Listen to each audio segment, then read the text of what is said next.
continuar agora nossos estudos sobre o Egito Antigo, falando um pouquinho sobre a importância do Rio Nilo e da agricultura para essa civilização.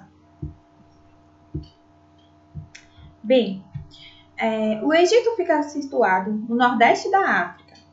Ao norte, ele é cercado pelo mar Mediterrâneo, o que fez com que os egípcios tivessem relações com várias pessoas que habitaram a Europa, tá?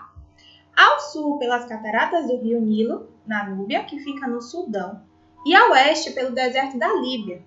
E ele faz também fronteira com o Mar Vermelho. Estar próximo ao Mar Vermelho e ao Mar Mediterrâneo possibilitou aos egípcios o contato com outros povos, a navegação e o comércio. E a sua proximidade com o rio Nilo possibilitou todo o desenvolvimento da civilização. Essa fotografia ela foi tirada do espaço e mostra como o rio Nilo ele é super extenso. Ele é considerado um dos maiores rios do mundo e tem mais de 6.000 quilômetros de extensão. O rio Nilo possibilitou o desenvolvimento da agricultura no Egito. O que acontecia? A cada momento que o rio inundava, ou seja, a sua cheia, as águas do rio alagavam as planícies, que eram uma região bem árida, certo? Porque essa região geográfica onde fica o Egito, ela é bem seca. Árido quer dizer seca. E toda vez que ela alagava, quando o rio voltava, essa terra que foi alagada, ela ficava com chamado de humus, ou seja, tanto com a água produzia e trazia nutrientes para aquele solo. E foi a partir desses nutrientes que os egípcios conseguiram desenvolver a agricultura. Entre os principais elementos que eles cultivavam estavam o trigo e o papiro. Nós vamos falar um pouquinho sobre a importância disso para os egípcios. O rio Nilo também possibilitou a navegação e o transporte. Gente, imagine como era difícil se deslocar naquela época, né? A gente está falando de um período em que a melhor forma de se deslocar de uma região para outra é através das navegações. Isso fez com que o Império do Egito ele fosse grande e favoreceu a administração, porque eles conseguiam navegar entre os canais do rio, favorecendo então a comunicação. O rio Nilo também fez com que o calendário dos egípcios fosse organizado.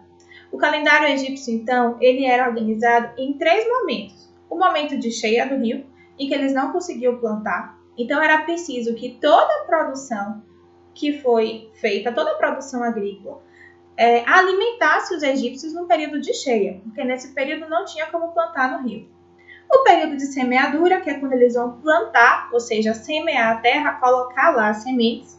Então, eles também precisavam ter alimentos para esse período. E o último período, que é o período de colheita, onde eles tiravam tudo o que foi produzido, certo?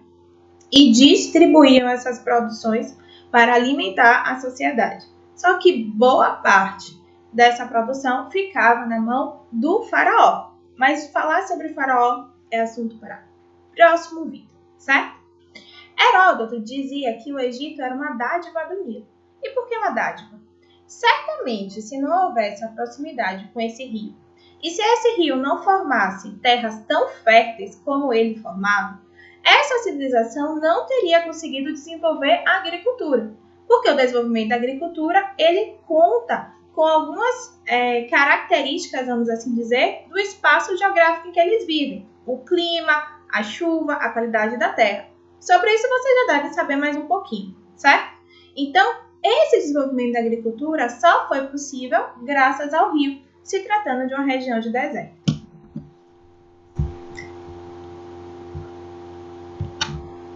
Bem, às margens do rio Nilo, os egípcios produziam alface, cebola, alho, trigo, cevada, uvas, tâmaras, linho, algodão e papiro. O papiro é uma planta, certo? E que foi com essa planta que eles conseguiram desenvolver o que eles chamam, o que hoje é parecido pra gente com papel, e eles chamavam de papiro. Nesses papiros, eles escreviam documentos públicos, coisas da religião, contabilizavam e administravam tudo que tinha sido produzido pelo Império Egípcio. Então, Essa importância da escrita para os egípcios estava relacionada com a organização e administração econômica do império, certo?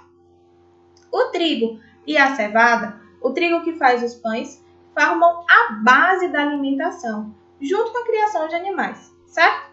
E o algodão, que era utilizado para fabricar as roupas que eles vestiam. Por isso, era muito comum que as roupas dos egípcios fossem brancas, igual essa que a Pró está utilizando aqui, certo? Porque a pigmentação, eles não dominavam essa técnica. A pigmentação das roupas era natural e colocada pelo algodão.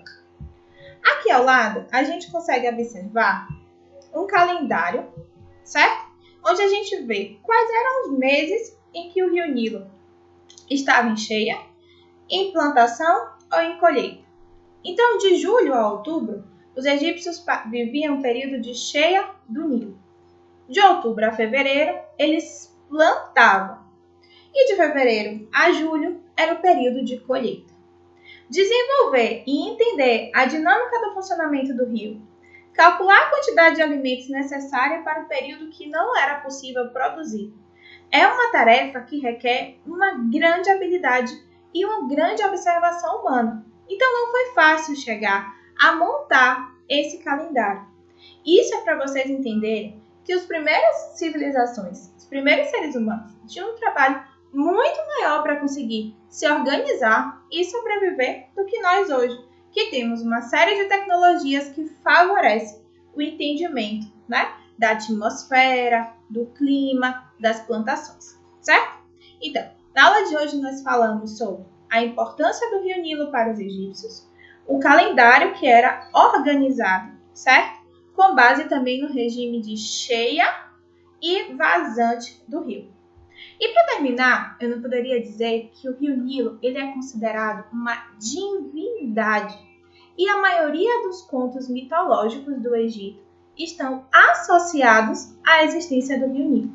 Por que o Nilo era uma divindade? Porque ele era muito, mas muito importante para os egípcios. Vocês não podem esquecer dessa informação. Até logo, até o próximo vídeo.